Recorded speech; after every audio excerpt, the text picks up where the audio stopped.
Hi, I'm Andrea from the Mount Vernon City Library, and this is my friend Rami Warburton, and we are here to talk about seeds and planting today. So this is video number 2. So if you haven't seen the first one yet, make sure you watch that one too. And if you don't have your seeds yet, remember you can call the Mount Vernon City Library or go to our website, and you can get seeds for free from our seed library.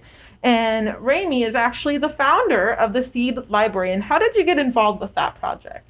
Well, the Seed Library here in Mount Vernon, we're new to the area, and I have a history in farming, and trying to think of a way to really plug ourselves into this beautiful community that we found. And I noticed that there wasn't a seed library here, and I had worked with seed libraries in the past, and I thought that would be a great addition to this beautiful agricultural community that we have.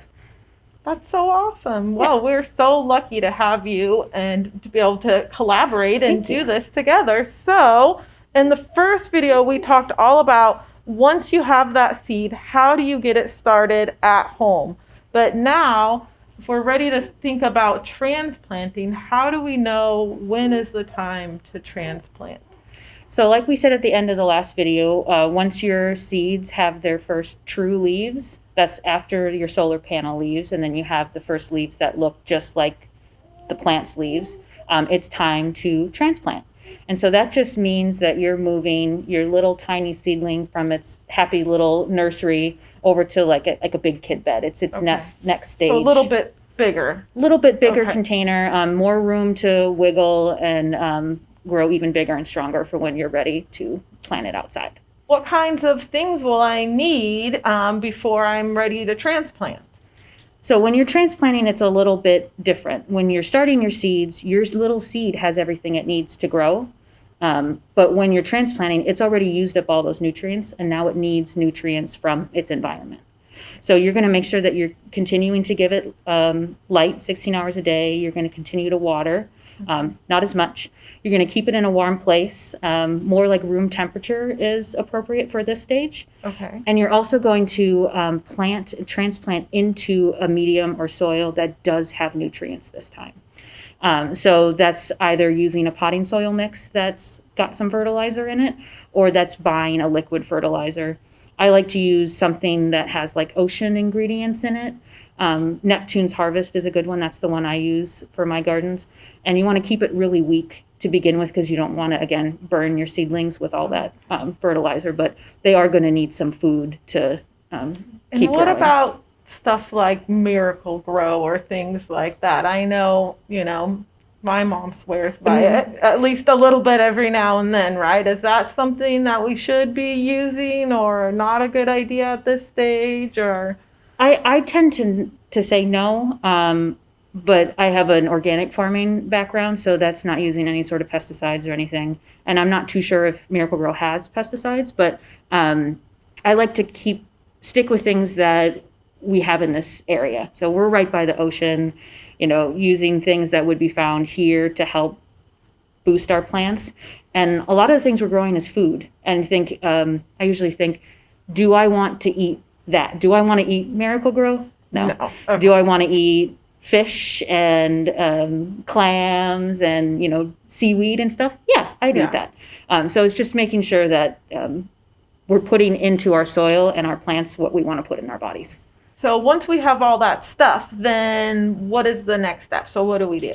Yeah, so you have the new soil that you need, or the fertilizer, and you have your new space that's more like a room temperature space.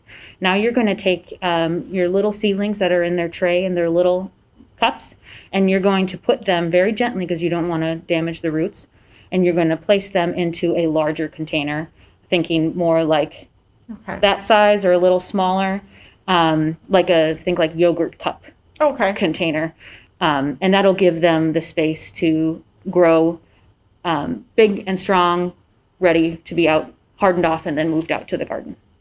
What is that? I am not familiar with that at all. So just like with everything else we do with gardening, we're trying to mimic nature. Hardening off is preparing your little babies to go into the big outside world.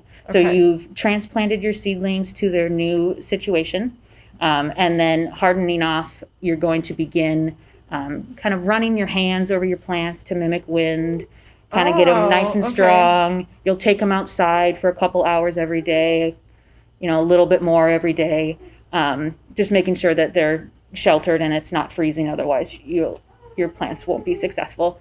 But then once you get closer and closer to your date, you should be working up to having them out in their environment, in their same containers, for the whole day and bringing them in at night.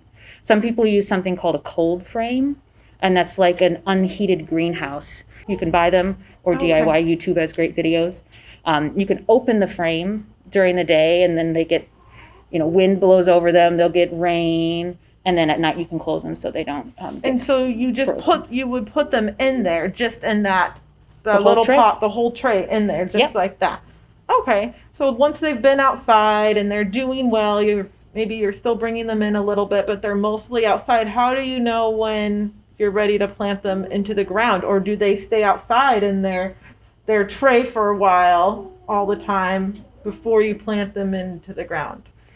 So as you're working up, so that 1 to 2 weeks before their plant date, you're going to be working up a little bit more time outside every day.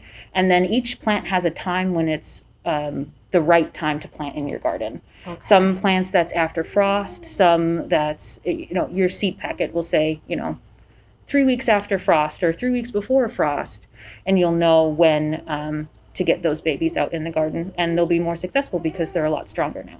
Awesome. Thank you so much for this information. It's so helpful to help us get started, especially those of us who have not really tried this out. So I would encourage you to get your seeds from the Mount Vernon City Library Seed Library. If you haven't got them yet, watch our first video and get yours started. And we will be making another video to show you what you need to do next to keep your plants growing.